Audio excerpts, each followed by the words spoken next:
So a very cool feature is the possibility we have to create 2D isometric drawing. And this is, in fact, or it can be a flat representation of a 3D isometric projection.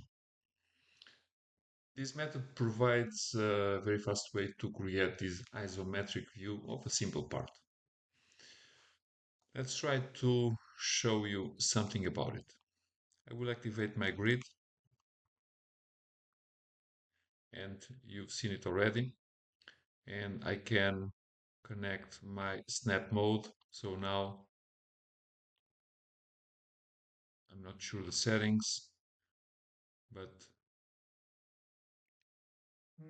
let's see what are the settings. Grid, okay. And as you've seen already, so my mouse is jumping between intersection lines and in the middle. Let's add another level to this definition. I will go again to my grid settings, and this time I will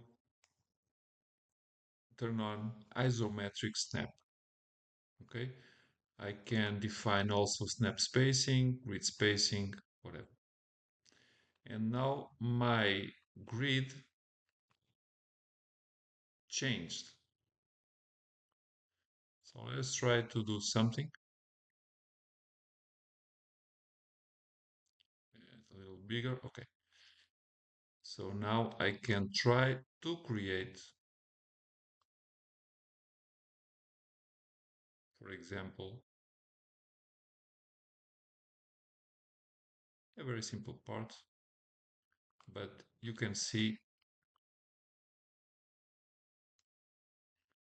that it's in fact a 3D isometric projection, because when we rotate the grid, this isometric view, um, what happens it is that everything is represented in true size, or on an angle that does not deform this type of potential part we use.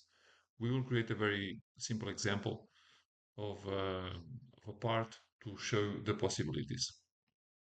But it is important also to understand that we are not restricted to straight lines. We can have also um, round features that in this type of projection, it's a kind of a special ellipse.